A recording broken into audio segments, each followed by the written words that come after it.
used and abused for her special body. The tragic exploitation of Sarah Baartman.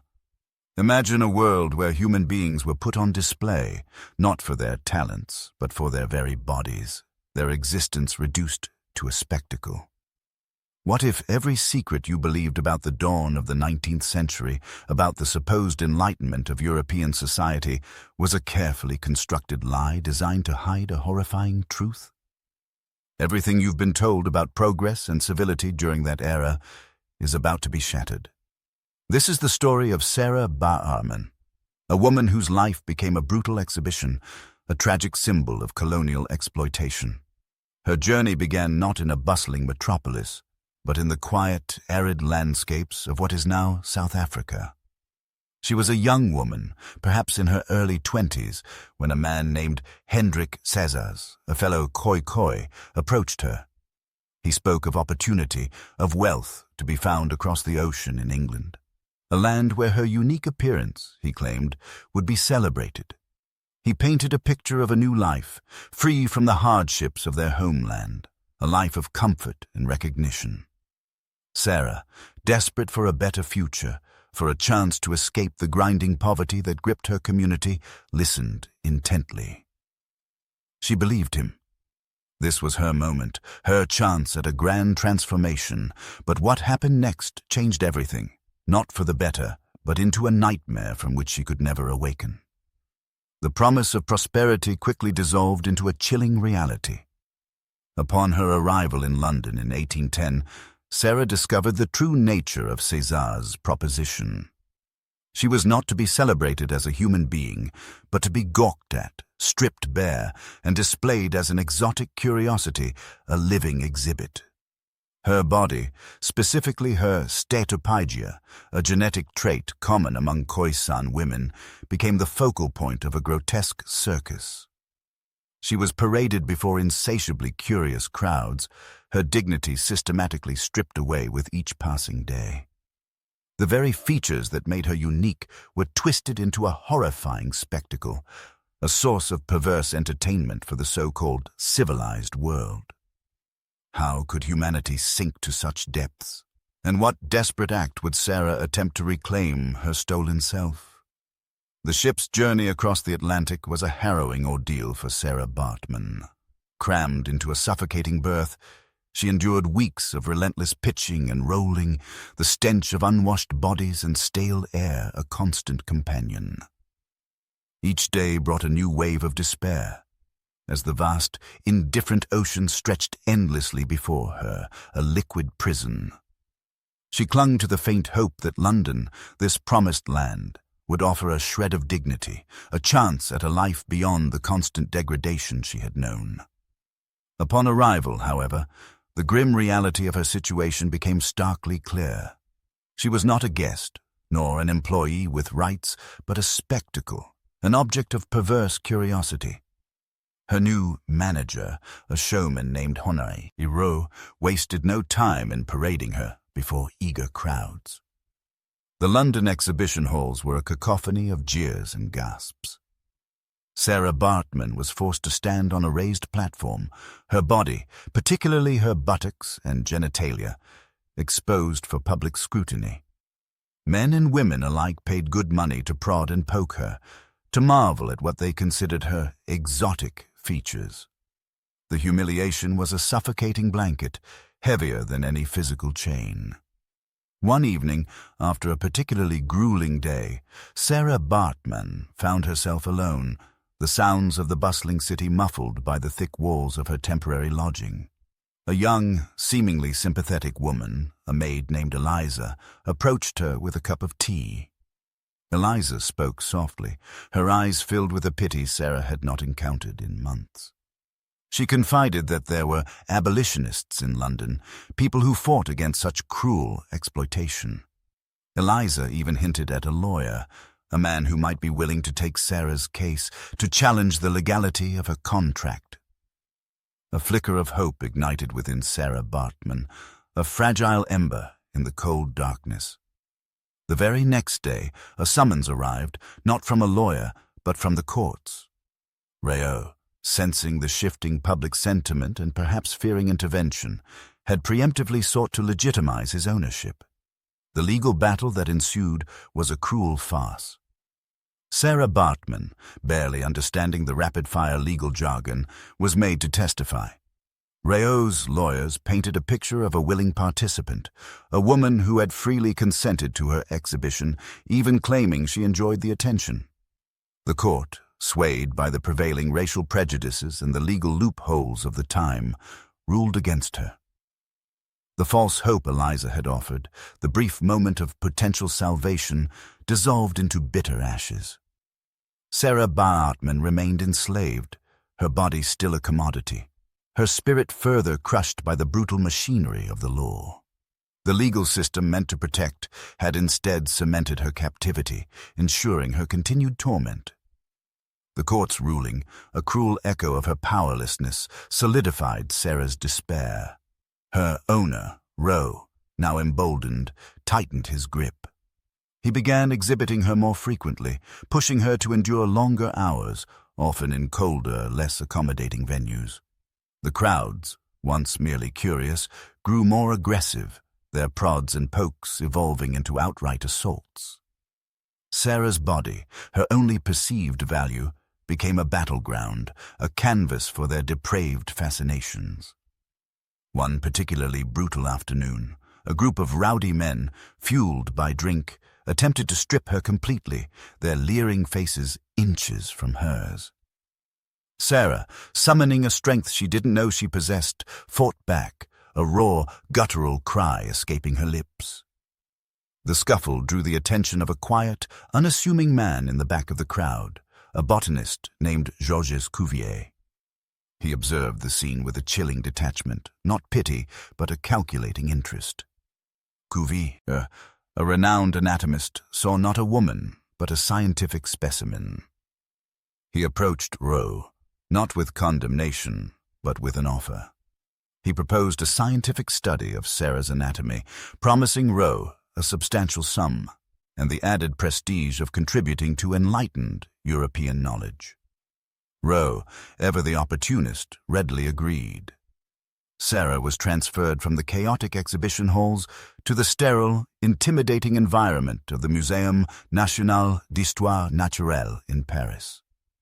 The humiliation continued, but it transformed into something colder, more clinical. She was subjected to endless measurements, drawings, and examinations, her body treated as an object of detached analysis. One frigid morning, after a particularly invasive examination, Sarah collapsed.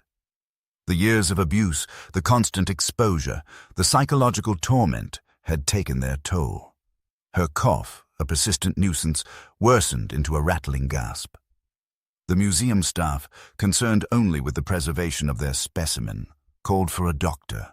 The diagnosis was grim: smallpox and pneumonia. Sarah, weakened and malnourished, fought for days, her feverish dreams filled with the sun-drenched plains of her homeland. She saw her family, their faces blurred by the haze of illness, reaching out to her. A flicker of false hope ignited within her, a desperate longing for freedom. The end came swiftly, mercilessly. Sarah, far from her home, her spirit broken, finally succumbed. Her death, however, did not bring peace. Cuvier, true to his scientific obsession, immediately requested her body for dissection. He meticulously catalogued and preserved her remains, her skeleton, brain, and genitalia placed in jars, displayed for decades in the very museum where she had drawn her last breath.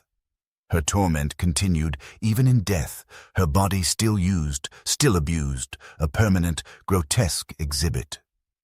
Her torment continued even in death, her body still used, still abused, a permanent, grotesque exhibit.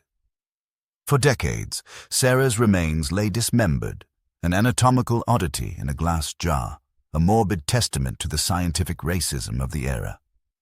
The very museum that once housed her living, breathing self now proudly displayed her pickled organs, a stark, chilling reminder of how easily humanity could be stripped away. Her story, however, did not end with her death or her macabre display. A whisper began to grow, first among a few, then a chorus, demanding her return. In the late 20th century, a new generation of activists, scholars, and her own Khoisan people began to champion her cause. They saw not a scientific specimen, but a woman, a victim, whose dignity had been brutally stolen. The calls for repatriation grew louder, echoing across continents, challenging the very institutions that had profited from her exploitation.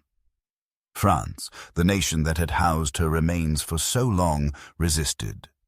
They cited scientific value, historical precedent, anything to justify holding on to their grotesque trophy. It was a cold, bureaucratic battle, fought not with fists, but with petitions, diplomatic pressure, and the relentless force of moral outrage. Then, a surprising twist emerged. A young, ambitious French politician, driven by a newfound sense of justice and perhaps an eye on public opinion, took up Sarah's cause. He argued passionately in the National Assembly, not about science, but about humanity, about righting a historical wrong. His impassioned speech, delivered with unexpected fervor, turned the tide. He painted a vivid picture of Sarah, not as an exhibit, but as a symbol of colonial oppression, of the enduring pain inflicted upon indigenous peoples. It was a moment of true, albeit belated, reckoning. After years of relentless campaigning and legal wrangling, the French government finally relented. On March 6, 2002, nearly 2 centuries after her death, a profound moment of justice became a tangible reality. Sarah's remains, no longer a collection of disjointed parts, but carefully reassembled, were released to South Africa. The journey home was not a triumph, but a somber pilgrimage. Her ancestral lands, the very soil she was ripped from, welcomed her back with a quiet, dignified ceremony. Her reburial in the Eastern Cape, under the vast African sky, marked not just the end of a tragic saga, but a powerful act of reclamation.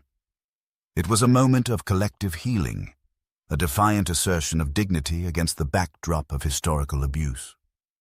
Sarah, once a spectacle, became a symbol of resilience, a poignant reminder that even in the darkest chapters of history, the fight for justice, though slow and arduous, can eventually prevail. Her story, etched into the annals of history, serves as a permanent testament to the enduring human spirit and the relentless pursuit of truth. The whispers about Sarah Baartman's plight had in fact begun much earlier than the late 20th century, though they were often drowned out by the clamor of colonial expansion and scientific hubris. Even during her lifetime, a small but vocal group of abolitionists and humanitarians in London had attempted to intervene. Their efforts, however, were largely futile against the entrenched prejudices and legal mechanisms that favored profit over human dignity. These early attempts, though unsuccessful, laid the groundwork for the later, more organized movements. They were the first faint echoes of a conscience struggling to be heard in a world consumed by exploitation. The legal battle in London, while a cruel farce, also exposed the deep moral contradictions of the era. The court, in its ruling, essentially declared that Sarah Baartman was a willing participant in her own degradation, a legal fiction designed to absolve her exploiters.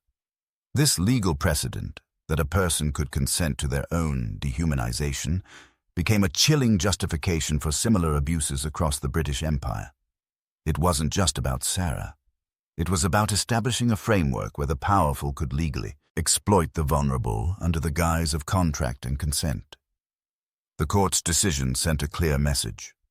Some lives were simply less valuable, less deserving of protection. After the London debacle, Rowe, ever the shrewd businessman, decided to capitalize on Sarah's newfound notoriety.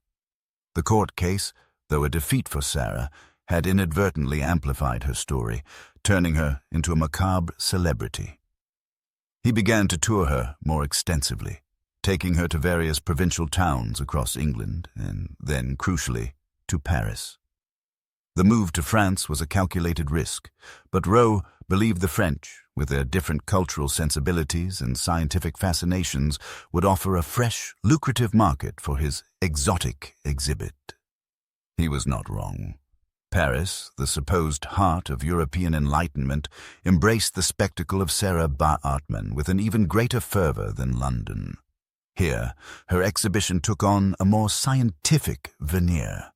She was no longer just a curiosity. She was a living specimen, a subject for the burgeoning fields of anthropology and racial science. This shift in perception, from mere entertainment to scientific inquiry, made her exploitation even more insidious. It clothed the grotesque in the respectable robes of academic pursuit, providing a veneer of intellectual justification for her continued torment. One afternoon, during an exhibition at a Parisian fairground, a heated argument erupted between Rowe and a rival showman, a burly, red-faced man named Gaston. Gaston accused Rowe of stealing his audience, of presenting a common savage as a scientific marvel. "Your Hottentot Venus is nothing but a cheap trick, Rowe," Gaston bellowed, his voice echoing through the crowded tent. Rowe, never one to back down, retorted, "She is a marvel of nature, Gaston. A testament to the diversity of man, something your trained bears could never achieve." The exchange quickly devolved into a shouting match, drawing a large crowd. Sarah, standing on her platform, watched the spectacle unfold, her face devoid of emotion. She had become so accustomed to being the object of their gaze, the subject of their arguments, that their words no longer seemed to pierce the thick wall she had built around herself. Their squabbles were just background noise to her endless humiliation. It was during this period in Paris that Georges Cuvier, the renowned anatomist, first encountered Sarah. Cuvier was not just a botanist, as initially perceived by Sarah. He was a titan of French science, a pioneer in comparative anatomy and paleontology. His interest in Sarah was not born of casual curiosity, but from a deeply ingrained belief in the hierarchical classification of races, a prevailing scientific dogma of the time. He saw in Sarah the missing link, a supposed bridge between apes and humans, a physical manifestation of his theories on racial inferiority. His approach to Rowe was not a simple offer for a scientific study, but a demand, backed by the authority of the French scientific establishment. He argued that Sarah's body held invaluable clues to understanding human evolution and racial differences. Rowe, flattered by the attention of such a prominent figure and eager for the substantial payment, readily handed Sarah over. The Muséum National d'Histoire Naturelle, where Sarah was transferred, was not a place of healing or refuge. It was a cold, imposing institution, its halls lined with preserved specimens and skeletal remains. Here, Sarah's body was subjected to an even more intense and dehumanizing scrutiny. She was poked, prodded, measured, and drawn by a host of scientists, their faces impassive, their gaze clinical. They meticulously documented every curve, every feature, seeking to confirm their preconceived notions about racial difference.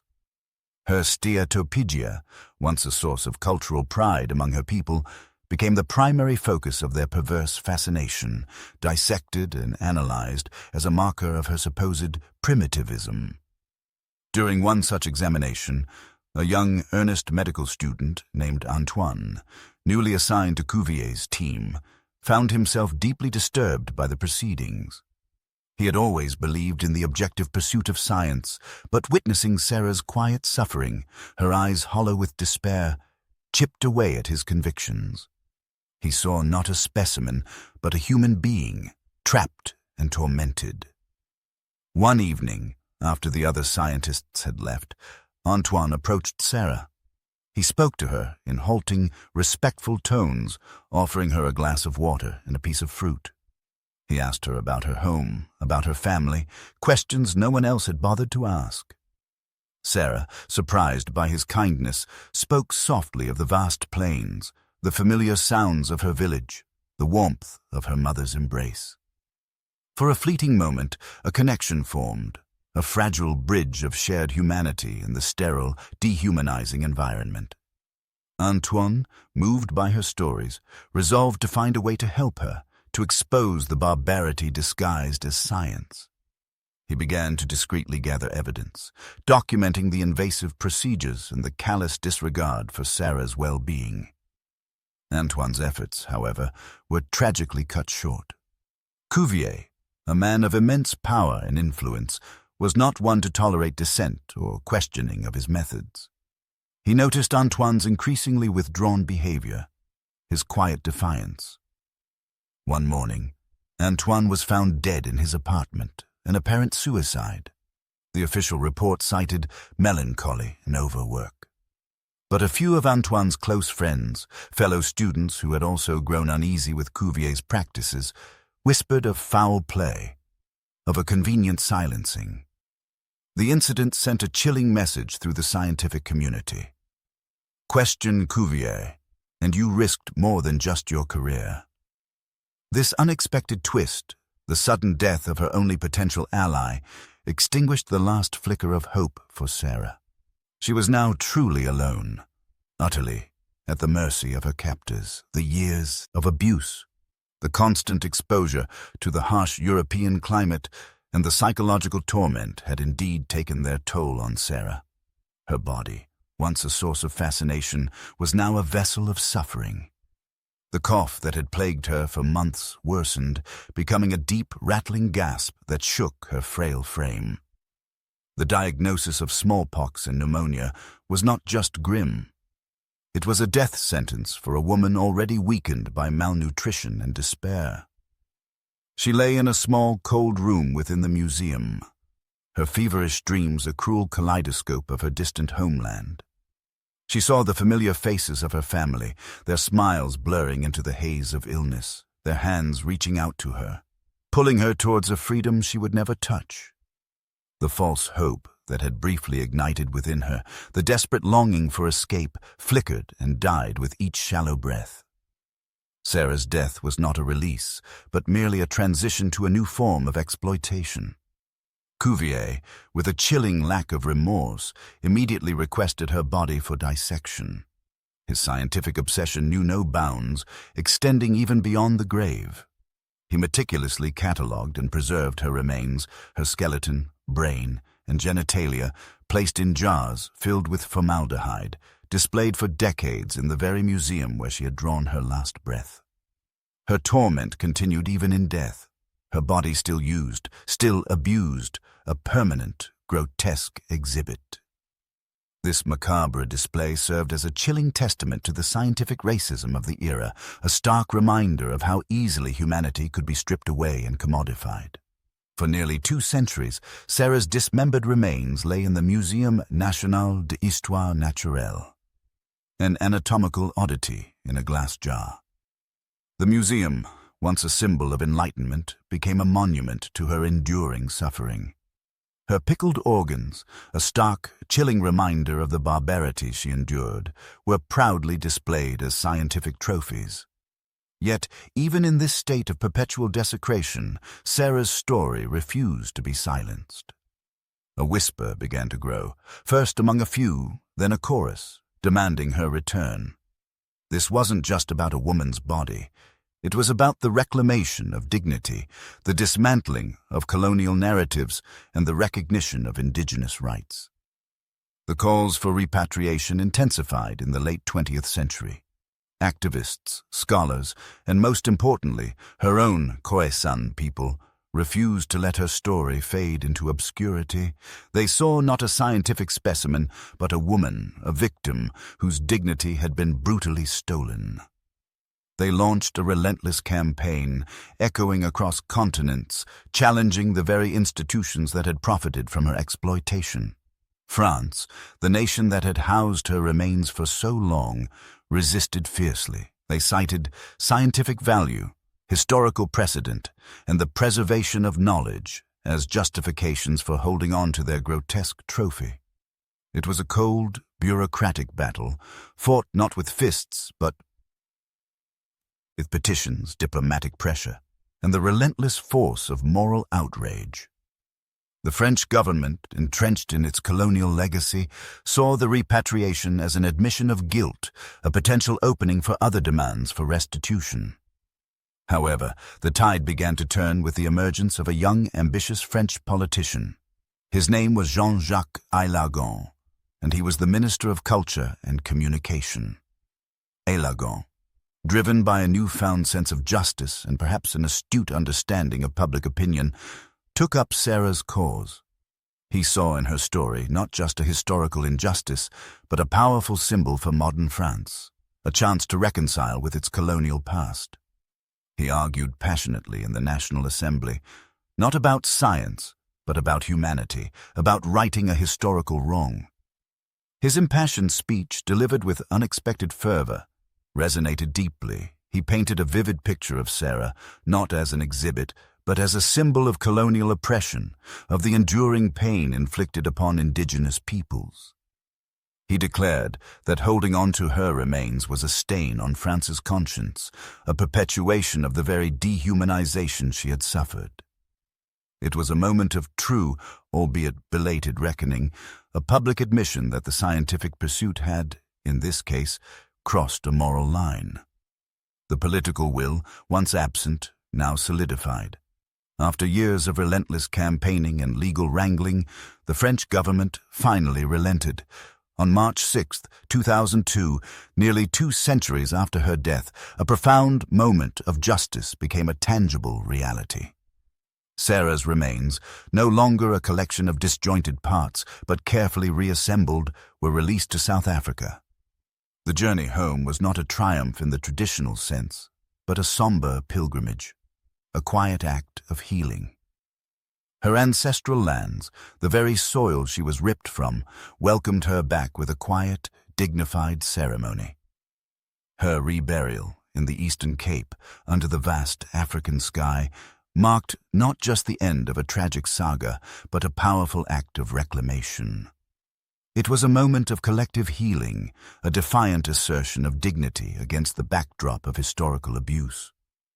The ceremony was attended by her descendants, by Khoisan elders, and by representatives from around the world who recognized the profound significance of the moment.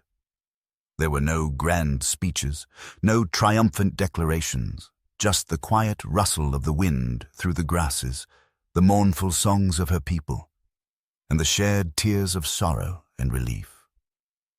Sarah, once a spectacle, became a symbol of resilience, a poignant reminder that even in the darkest chapters of history, the fight for justice, though slow and arduous, can eventually prevail. Her story, etched into the annals of history, serves as a permanent testament to the enduring human spirit and the relentless pursuit of truth. It stands as a stark warning against the dangers of dehumanization and the abuse of power, reminding us that true progress lies not in scientific advancement alone, but in the unwavering commitment to human dignity for all.